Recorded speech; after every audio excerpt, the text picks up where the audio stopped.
Bienvenue à toutes et à tous. Donc pour ce webinaire dédié à la procédure de reconnaissance du cancer de la prostate en maladie professionnelle, cancer lié aux pesticides. Je suis Vincent Bruni, donc chargé de communication pour l'assurance maladie risque professionnel.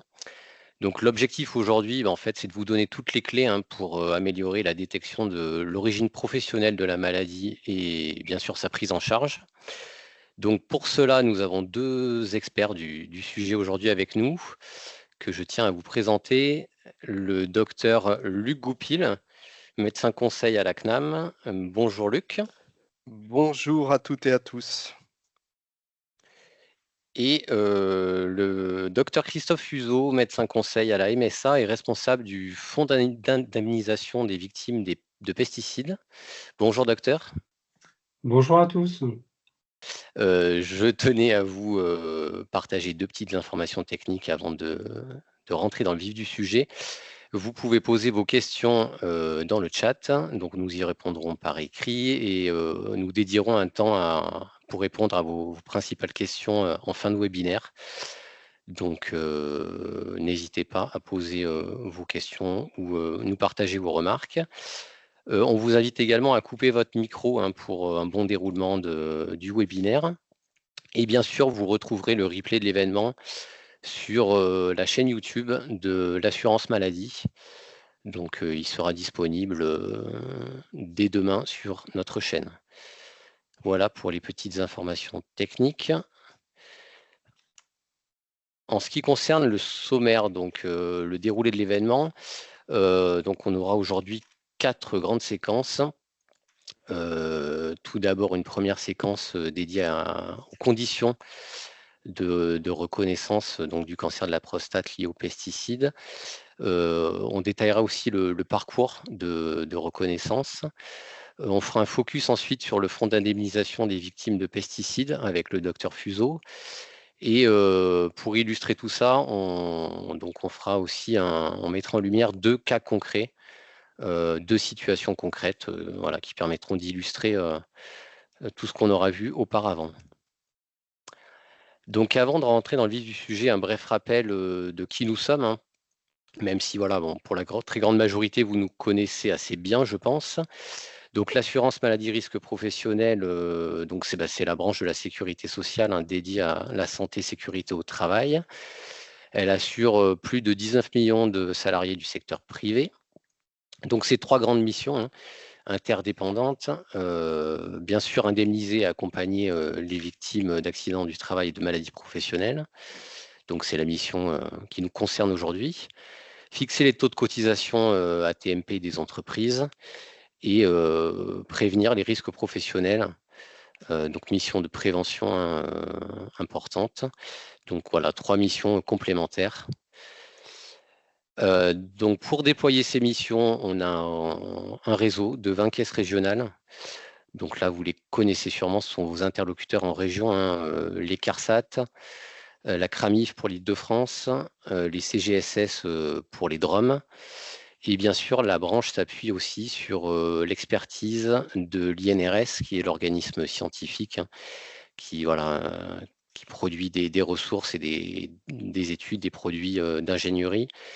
Et Eurogip, qui est un organisme qui a une mission importante de veille européenne et internationale des bonnes pratiques de santé et sécurité au travail. Et donc aujourd'hui, eu égard à la thématique du jour, nous avons la présence de la MSA et du docteur Fuseau, donc on remercie encore. MSA qui porte le fonds d'indemnisation des victimes de pesticides. Alors avant de rentrer dans le vif du sujet et pour contextualiser un petit peu, je donne la parole au docteur Luc Goupil. Donc Luc, est-ce que vous pouvez nous faire un petit focus sur l'évolution de la pathologie aujourd'hui ? Oui, on va commencer par quelques données d'épidémiologie. Donc, comme vous le voyez sur ces deux graphiques, le cancer de la prostate constitue, sur le graphique de gauche, un cancer avec de fortes volumétries, puisqu'en 2021, on a estimé le nombre d'hommes souffrant du cancer de la prostate à 549 000. Et vous avez sur ce graphique une progression qui va de 2015 à 2021. Sur le graphique de droite, par contre, vous avez le taux d'hommes atteints d'un cancer de la prostate, j'allais dire diagnostiqué, connu, par tranche d'âge.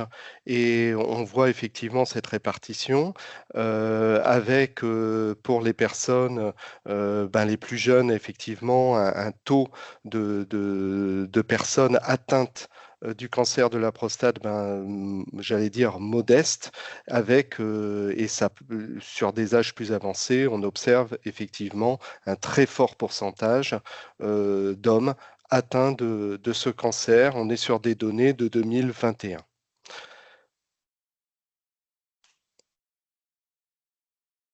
Sur la diapo suivante, graphique de gauche, on va observer la prévalence du cancer de la prostate au cours des années. Et sur le dernier chiffre que nous avons, la prévalence de 2021, nous objective qu'un homme est atteint du cancer de la prostate. Le taux d'atteinte du cancer de la prostate chez les hommes est quand même de 1,65%.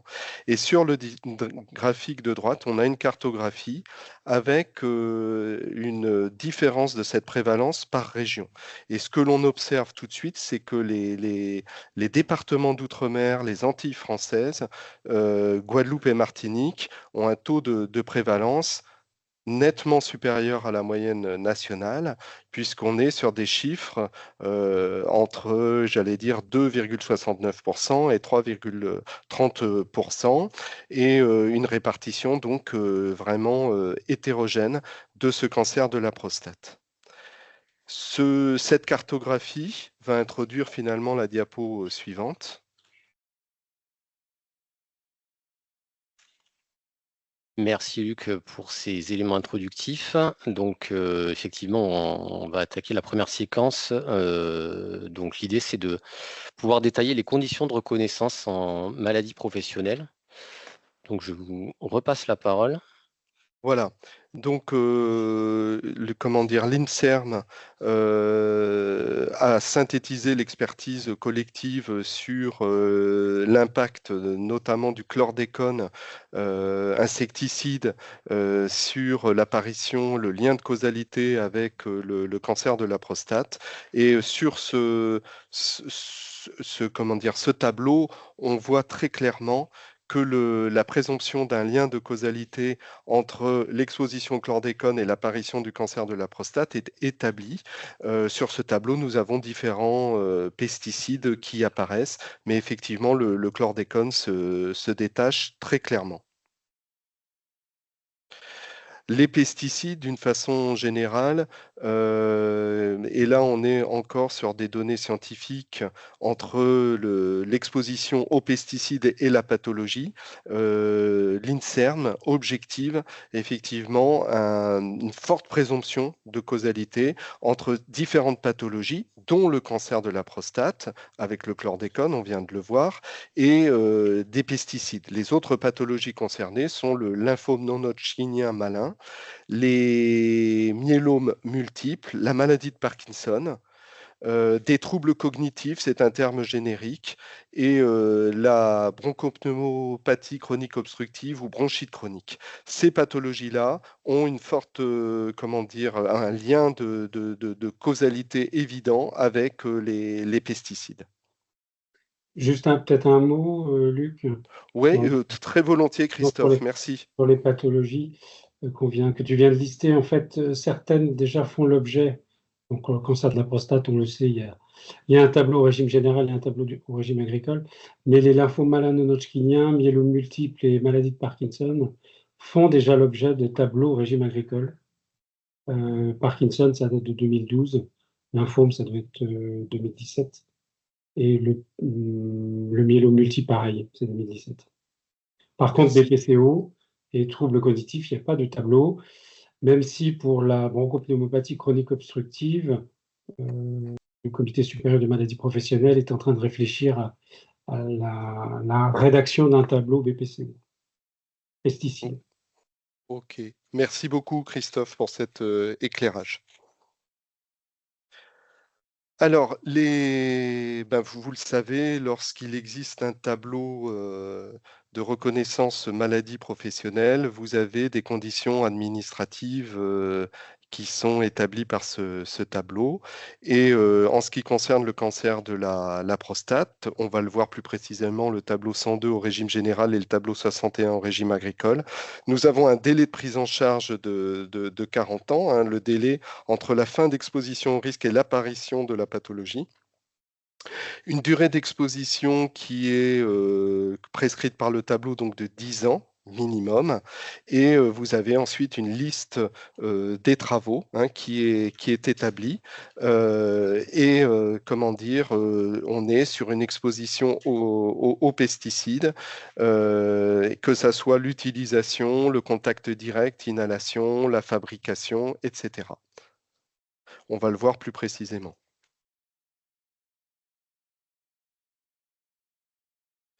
Alors, le tableau 61 du régime agricole qui a été créé par le décret du 20 décembre 2021 reprend effectivement, vous avez sur la colonne de gauche la désignation de la pathologie. Il s'agit bien du cancer de la prostate qui doit être caractérisé par le médecin conseil, le délai de prise en charge ainsi que la durée d'exposition dont on parlait précédemment.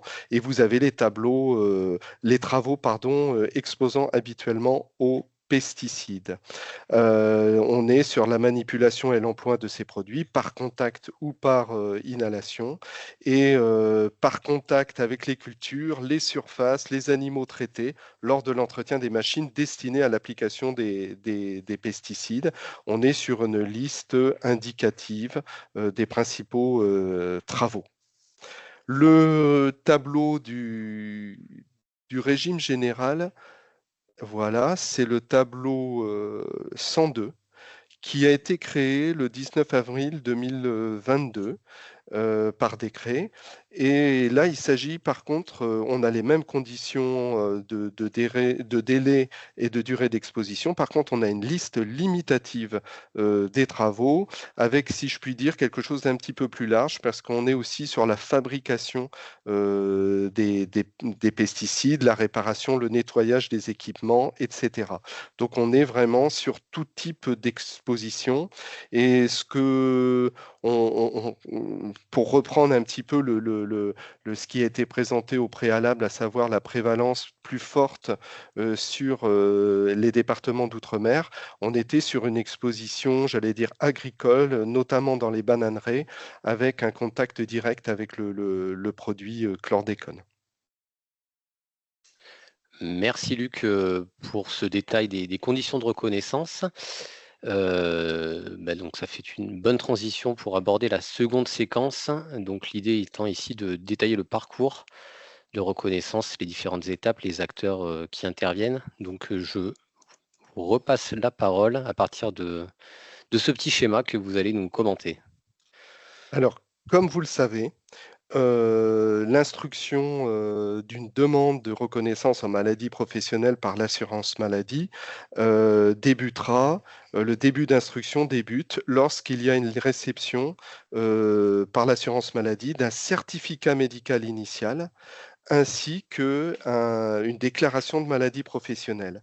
Donc vous voyez sur le schéma, en première étape, le fait de s'interroger sur l'origine professionnelle possible de la pathologie. Et donc on a un petit graphe avec un professionnel de santé qui va être finalement le rédacteur du certificat médical initial. Ça peut être le médecin du travail. Là, sur le cancer de la prostate, on est sur des tranches d'âge, on l'a vu, où c'est plutôt des personnes qui ne sont pas plus forcément en vie active, mais le retraité santé également peut faire valoir, comme vous le savez, une reconnaissance en maladie professionnelle. Donc on a l'établissement du certificat médical initial qui mentionne cette pathologie qu'est le cancer de la prostate.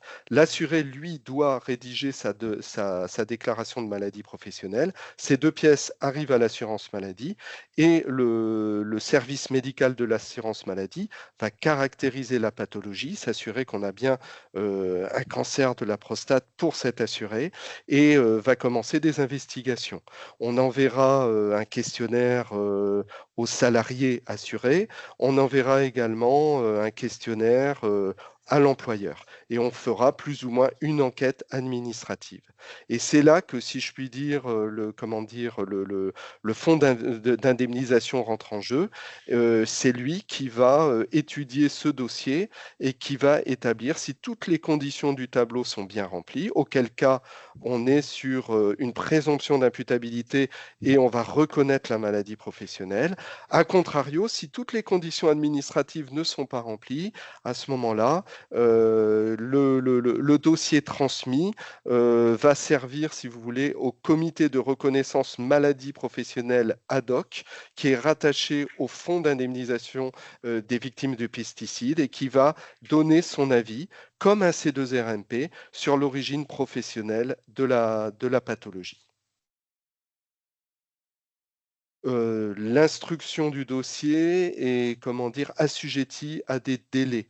J'allais dire le premier délai est de 4 mois. C'est-à-dire que l'assurance maladie, lorsqu'elle reçoit un dossier complet, à savoir ce certificat médical initial et cette déclaration de maladie professionnelle, a 4 mois pour se positionner. Soit elle va accorder la reconnaissance, soit refuser, par exemple pour un désaccord sur le diagnostic, c'est un refus médical, ou alors, sur ces 4 mois, va décider de l'orientation vers le comité de reconnaissance de maladie professionnelle. Si c'est le cas, on est sur un système complémentaire qui permettra finalement une instruction avec 4 mois supplémentaires. C'est le 8 mois maximum qui apparaît tout en bas de cette diapo. Si les conditions administratives du tableau ne sont pas remplies, on aura 4 mois supplémentaires pour laisser le temps au comité de reconnaissance maladie professionnelle d'établir ce lien de causalité entre la pathologie et l'affection. Je pense, Christophe, que je peux te laisser la parole sur la suite parce qu'il s'agit de ton activité quelque part. Oui, donc une fois que le dossier est instruit et que la pathologie est accordée et reconnue en maladie professionnelle, soit directement par le fonds, soit, comme vous disiez, Luc, par le comité de reconnaissance des maladies professionnelles pesticides. Il y a la phase 2, donc c'est la phase de consolidation.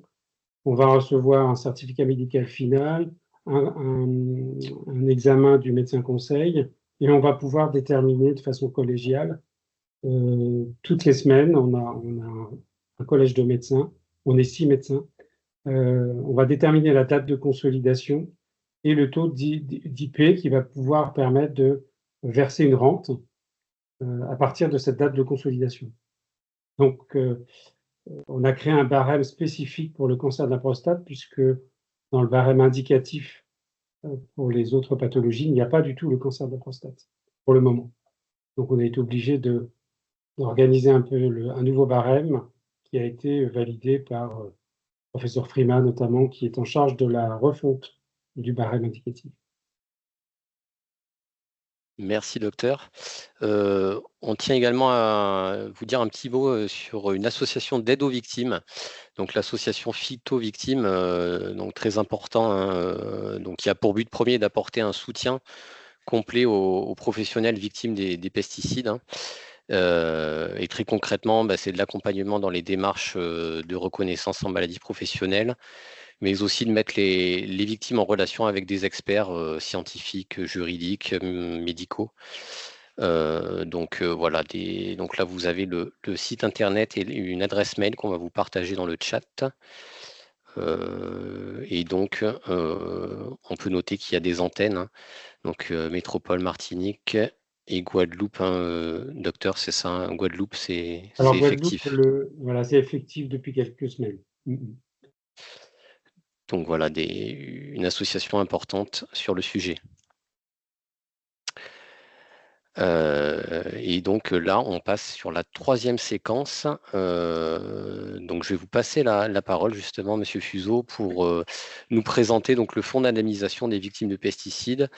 Et alors peut-être un mot rapide sur sa genèse et puis surtout sur son rôle et voilà sur à quel moment il intervient et qu'est-ce que ça recouvre. Merci, Vincent. Donc le fonds d'indemnisation des victimes de pesticides a été créé au 1er janvier 2020. Il est en place depuis 2020 et il a pour but en fait de centraliser toutes les demandes de maladies professionnelles liées aux pesticides, donc pour harmoniser l'instruction, harmoniser les taux d'incapacité en cas de consolidation, avoir une indemnisation plus favorable pour les non-salariés, c'est-à-dire que le régime des non-salariés agricoles, donc les exploitants agricoles, est mis en parallèle du régime des salariés, ce qui n'est pas le cas pour les maladies professionnelles hors pesticides, c'est-à-dire que les rentes des non-salariés sont moins importantes et un non-salarié pour une maladie hors pesticides ne peut bénéficier d'une rente qu'à partir d'un taux de 30%, chose qui a été supprimée. Il y a un alignement, c'est-à-dire que tout le monde, dès qu'il est reconnu en maladie professionnelle pesticide, dès 1% peut bénéficier d'une indemnisation. Et puis, le dernier objectif du fonds, ça a été la création d'un nouveau droit. C'est les enfants exposés in utero par leurs parents, qui sont eux-mêmes exposés professionnellement. Ils ne sont pas obligatoirement malades, mais ils sont exposés professionnellement aux pesticides. Et l'enfant peut avoir des pathologies, alors surtout des tumeurs cérébrales, des leucémies, des troubles du neurodéveloppement, des fentes labiopalatines, des hypospadias, etc. Voilà les objectifs. Alors, qui est couvert? Donc, pour le moment, le fonds couvre d'une part tous les salariés du régime général, tous les salariés agricoles de la MSA et tous les exploitants agricoles de la MSA, les CGSS, donc les DROM, donc salariés agricoles, exploitants agricoles et autres, tous les assurés du régime Alsace-Moselle, donc il y a 3 caisses locales qui couvrent salariés agricoles et exploitants agricoles, et enfin les enfants victimes d'une exposition prénatale, quel que soit le régime des parents. Donc ça veut dire au total que pour les victimes professionnelles, les fonctionnaires ne sont pas couverts, RATP, SNCF ne sont pas couverts, etc. Alors le rôle des différents acteurs, très rapidement. La caisse d'affiliation a un rôle de tri, c'est-à-dire de reconnaissance d'un lien éventuel entre la pathologie et une exposition aux pesticides. À ce moment-là, le dossier, c'est-à-dire certificat médical initial et déclaration de maladie professionnelle, sont adressés au fonds avec vérification de la complétude et ensuite on envoie les questionnaires à l'assureur, à l'employeur.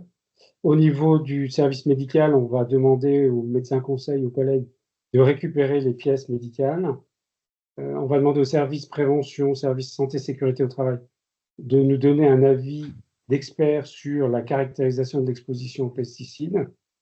Et on va pouvoir déterminer si c'est un accord direct, un refus médical, ou bien s'il faut passer au CRLP, qui est national et dédié aux pesticides, et auquel cas on rédige un rapport. Une fois donc l'accord donné, il y a la date de consolidation et le taux d'incapacité. Donc en fait, on centralise 2 phases, la phase d'instruction et la phase de consolidation. Alors pour illustrer un peu au niveau du cancer de la prostate, quelques chiffres. Alors d'une façon générale, si on regarde avant le fonds, avant le 2020, il y avait par an, en interrégime, 60 à 70 demandes de maladies professionnelles pesticides, toutes pathologies confondues, par an. Et là, vous voyez, on est monté, c'est-à-dire qu'en 2023, on est à 650 dossiers.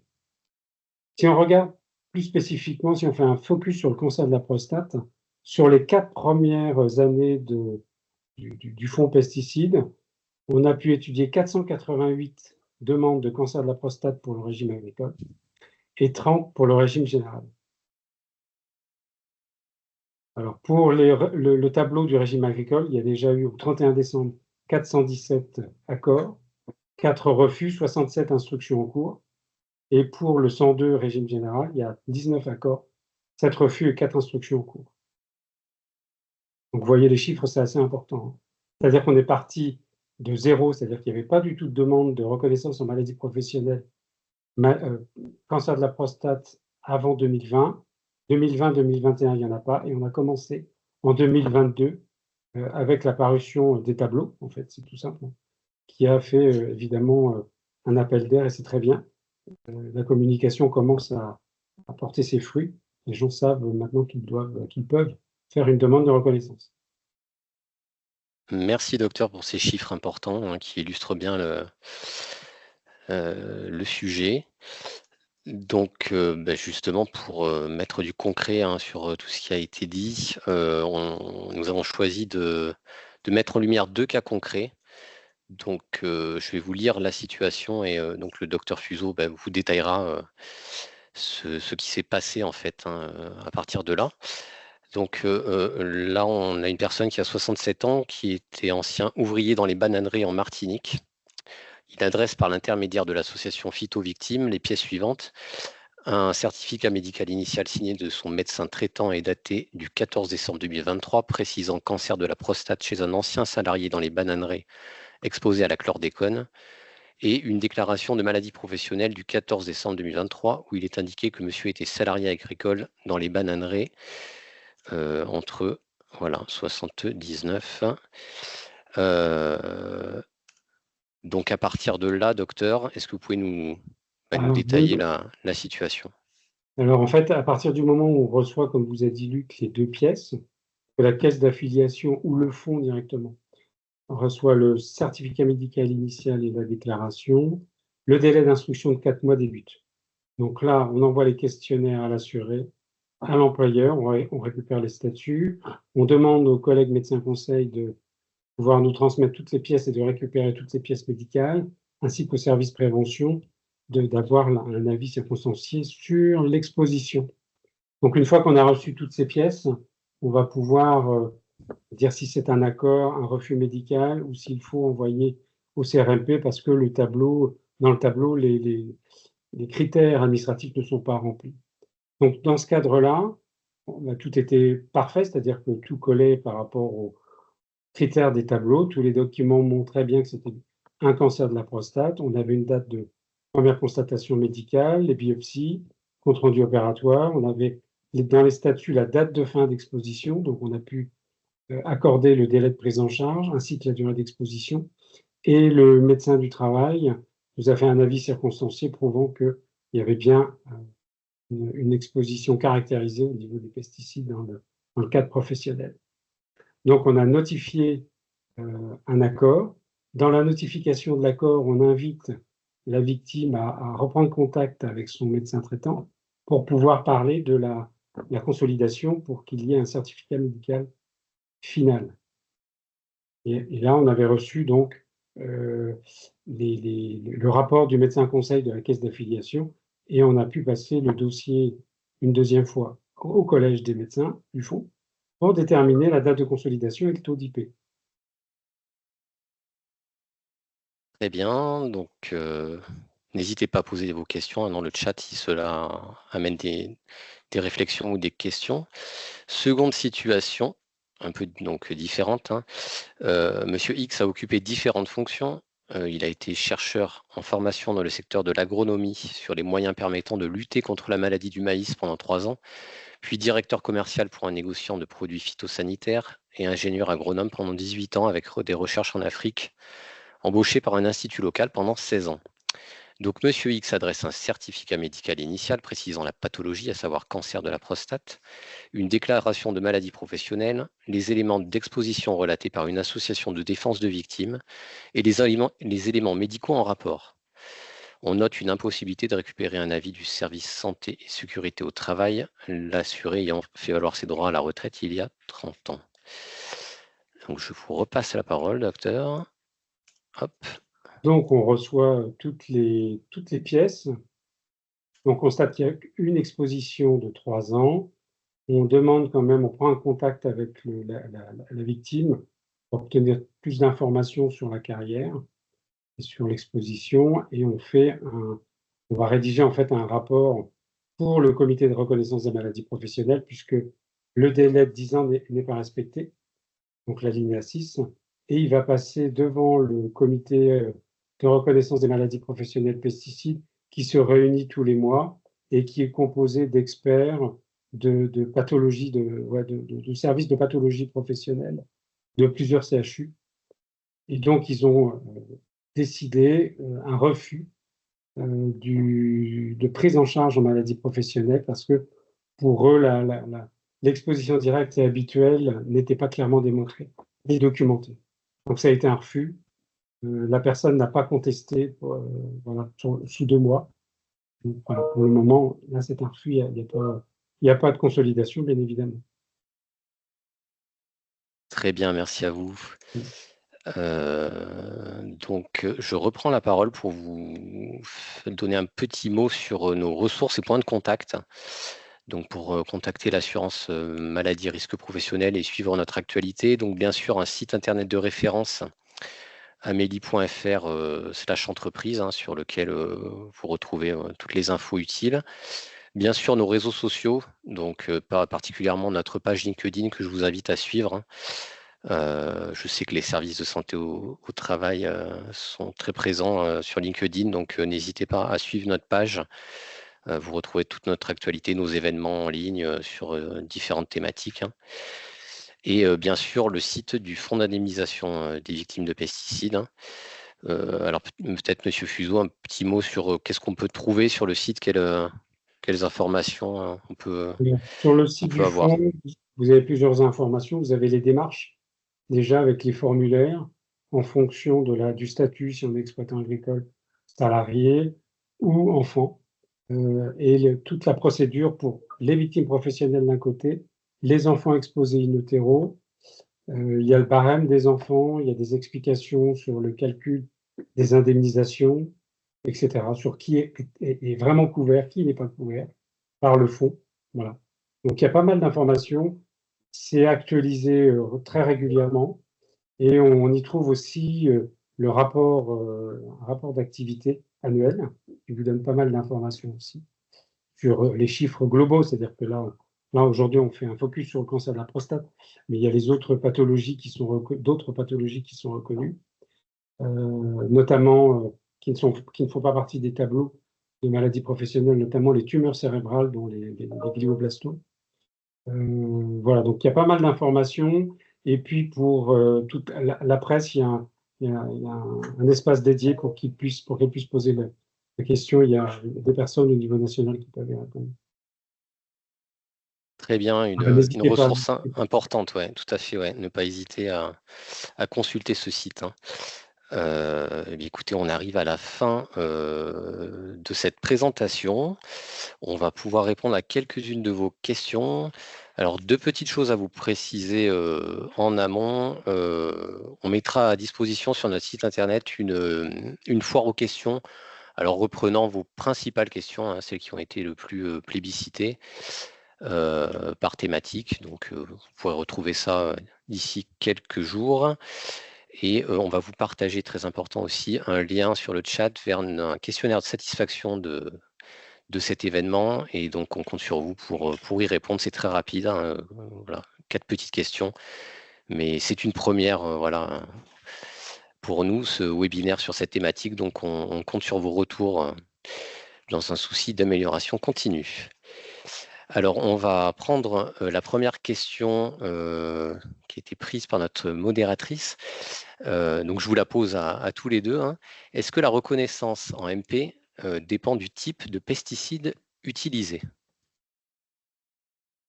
Donc, Luc, Christophe, je vous passe la parole. Je vais bien commencer. En fait, le législateur, et les experts, quand ils ont créé les tableaux de maladies professionnelles en lien avec les pesticides, les derniers en tout cas, c'est-à-dire maladie de Parkinson, lymphome non-hodgkinien et cancer de la prostate, dans le titre, il est bien noté provoqué par les pesticides. Donc, il n'y a pas du tout, il n'y a pas par exemple cancer de la prostate provoqué par le chlordécone. Non, c'est par les pesticides en général. Et en bas du tableau, vous avez la définition des pesticides avec les phytopharmas d'un côté, les biocides de l'autre et les antiparasitaires locaux. Donc en fait, le but, c'était pas d'incriminer un pesticide en général, en particulier, pardon, mais tous les pesticides. Alors, à contrario, les tableaux qui sont plus anciens des pesticides qu'on trouve dans les deux régimes, enfin le principal, c'est l'arsenic. Donc là, effectivement, là, dans le titre, vous avez un pesticide, c'est l'arsenic, bon, qui n'est plus employé maintenant. Mais pour les nouveaux, c'est vraiment tout pesticide. On ne fait pas de différence. Et de toute façon, dans 99% des cas, ce sont des expositions multiples, donc des expositions à de multiples pesticides. Très clair, merci. Luc, vous aviez identifié une autre question intéressante. Tout à fait. On nous interroge sur la situation des assurés salariés qui ont été exposés moins de 10 ans. Donc, comme vous le savez, si toutes les conditions administratives du tableau sont remplies, on a une reconnaissance de la maladie professionnelle. On va dire qu'on a une présomption d'imputabilité. A contrario, si une ou plusieurs conditions administratives du tableau ne sont pas remplies, là, à savoir la durée d'exposition, eh bien là, on va soumettre le dossier à un comité d'experts, hein, le comité de reconnaissance maladie professionnelle dont le docteur Fuseau nous a parlé.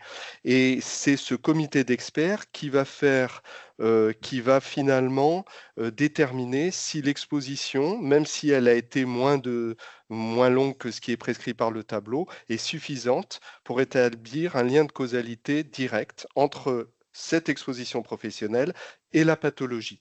Christophe, tu veux rajouter quelque chose? Non, c'est parfait. C'est parfait. Donc, Ok. enfin, juste un mot. Donc, les Mhm. experts, comme c'est un alinéa 6, sont là pour dire s'il y a un lien direct, un lien de causalité direct entre la pathologie et l'exposition. Et ils vont vraiment regarder, c'est pour ça que la vie circonstanciée de l'expert, médecin du travail, ingénieur conseil, préventeur, etc., est très, très, très, très important puisque ça permet pour eux de prendre leurs décisions. Alors maintenant, sur les cancers de la prostate, vu que le délai de prise en charge est quand même de 40 ans, il y a très très peu de dossiers qui passent devant le CRMP. La grande majorité débouche sur un accord direct par le fonds d'indemnisation, et très peu passent par le CRMP. Le Merci, Monsieur délai, Fuseau. la durée Ouais, d'exposition est commune de 10 ans, est commune à la maladie de Parkinson et au lymphome malin non-Hodgkinien dans le régime agricole. Donc la durée d'exposition, c'est un motif dans le cas numéro 2 dont on vous a présenté les critères, mais c'est quand même assez rare. C'est surtout ce qui passe, ça peut être des délais de prise en charge vraiment très très longs. C'est rare au niveau du cancer de la prostate. ça marche. Une troisième question d'un de nos participants, alors sûrement pour vous, Christophe. Un salarié travaillant dans un silo de céréales et manipulant des cartons de produits phytosanitaires avec une durée d'exposition suffisante pourrait-il être reconnu? Alors, je ne suis pas normand, mais il y a peut-être oui, peut-être non. Ça va vraiment dépendre du contact direct et indirect, soit par les céréales, soit par les produits phyto. Savoir ce qu'il fait avec les produits phyto, etc. S'il y a vraiment beaucoup d'accidents, bref. S'il y a la protection, est-ce qu'elle est aux normes, etc., etc. Ça va dépendre de beaucoup de choses. Mais c'est possible. Voilà, Ça demande une analyse ouais, plus ça va fine. demander une enquête. Mm. Très bien. Luc, une question. Oui, on a une question, j'allais dire juridique, hein. Si le comité de reconnaissance maladie professionnelle adossé donc au fonds d'indemnisation émet un refus, quelles sont les voies de recours? eh bien l'assuré dispose toujours finalement de voies de recours et c'est au tribunal judiciaire d'ordonner finalement comment dire, un second avis. Et je vais laisser Christophe expliciter la façon dont ça va se passer du côté du comité de reconnaissance MP, qui a déjà rendu un avis, mais pour lequel le tribunal demande un second avis. Donc, pour chaque séance du CRMP, il y a 2 experts sur les 7. Donc, le tribunal judiciaire va demander la constitution d'un CRMP autrement constitué, donc avec 2 autres experts, évidemment, qui n'ont pas participé à la première séance. Et donc, on peut avoir un refus qui devient un accord. Ça s'est vu pour certaines pathologies hors tableau. Voilà, ou parce qu'il y a eu de nouveaux éléments apportés par la victime. Ça arrive aussi. Ou par son conseil, l'avocat. Très bien. Une autre question, il y a beaucoup de questions, c'est super. Jusqu'à quel âge de l'enfant peut-on faire une demande de reconnaissance en maladie professionnelle pour une exposition in utero? Alors, il y a pas de limite, puisqu'en fait, on peut considérer, il y a deux cas, en fait. Soit c'est une maladie qui apparaît pendant l'enfance, donc souvent les leucémies, évidemment, et les tumeurs cérébrales, soit ça intervient après, à l'âge adulte, et on va pouvoir dire, parce que, je ne sais pas, par exemple, une thrombocytose essentielle à 50 ans, on va pouvoir dire, mais il y avait un JAK2, peu importe, génétiquement, il y a une explication, et 50 ans après une exposition importante, on peut déclarer une pathologie type thrombocytose essentielle. Donc, il y a vraiment pas d'âge. On a des demandes pour des enfants de 2, 5, et puis des adultes qui ont 40, 50 ans, pour des retards du développement, qui évidemment apparaissent dès l'enfance, mais pour lesquels, voilà, pour lesquels ils demandent une reconnaissance, mais à l'âge adulte. Ça arrive. Très bien, merci. Mmh. Luc, une autre question sur les conditions de reconnaissance, me semble-t-il? Oui, c'est une question qui recoupe déjà une question précédente, hein. Existe-t-il un temps d'exposition minimal? Je pense que Christophe a illustré le propos. C'est de, au comité d'établir ce lien de causalité directe, quel que soit comment dire, ce temps d'exposition minimal. Vous avez vu effectivement qu'on a 10 ans d'exposition prévue par le tableau. Si on est en dessous, effectivement, à ce moment-là, c'est au comité. C'est une condition administrative du tableau qui n'est pas remplie et c'est au comité de statuer.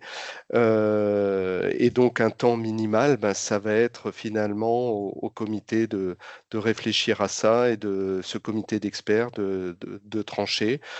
Christophe, est-ce que tu veux compléter? Oui, merci Luc. Dans les 2 tableaux, cancer de la prostate provoqué par les pesticides, régime agricole et régime général, il est précisé une exposition habituelle. C'est-à-dire que, alors on ne peut pas cumuler, par exemple, je ne sais pas si c'est une exposition toutes les semaines pendant 3 ans, dire que ça équivaut à une exposition mensuelle pendant X années. Ça ne fonctionne pas comme ça. On prend vraiment le temps, c'est-à-dire les 3 ans d'exposition, et on va regarder si c'est une exposition mensuelle, mais à quel pourcentage, est-ce qu'il y avait respect des délais de réentrée, est-ce qu'il y avait bien le port de pays, est-ce que les tracteurs et autres étaient protégés, etc. Est-ce qu'il y avait des systèmes de filtration, d'aération, voilà. Donc il y a plein de choses en fait qui sont prises en compte pour la caractérisation de l'exposition et de l'intensité. Merci. Il est 14h45. On a pris quelques-unes de vos questions, mais je tiens à vous rappeler que vous retrouverez une foire aux questions en ligne sur notre site internet, donc amélie.fr entreprise, donc par thématique, hein. Donc, on va pouvoir clôturer ce webinaire. Petit rappel, donc important, pensez à bien renseigner l'évaluation de cet événement en cliquant sur le lien qui vous est communiqué dans le chat. Information aussi importante, c'est que cet événement était le premier d'une série dédiée donc, à la reconnaissance, à la procédure de reconnaissance, et plus précisément en fait au service de prévention et de santé au travail. Et donc on abordera 2 prochaines thématiques. Alors les dates et horaires ne sont pas encore totalement calés, mais vous les retrouverez bien sûr sur nos médias, donc site internet et réseaux sociaux, hein, nous vous en informerons. Donc le fin septembre, on aura les atteintes auditives provoquées par les bruits lésionnels, et sur la première quinzaine de décembre, les pathologies psychiques. Donc voilà, donc on vous invite à rester connecté pour avoir les dates et horaires de ces 2 événements complémentaires. Écoutez, il me reste à remercier l'ensemble de l'équipe, nos 2 intervenants. Merci Luc Goupil, merci Monsieur Fuseau, un grand merci pour votre présence. C'était très, très riche et très important pour nous. Merci aussi à notre modératrice en coulisses qui a répondu sur le chat. Et on remercie bien sûr tous les participants. Merci pour votre participation active et on vous dit à très bientôt. Donc suivez-nous pour nos prochains événements dédiés à la procédure de reconnaissance. À bientôt. Merci à vous, à Merci, au bientôt. revoir.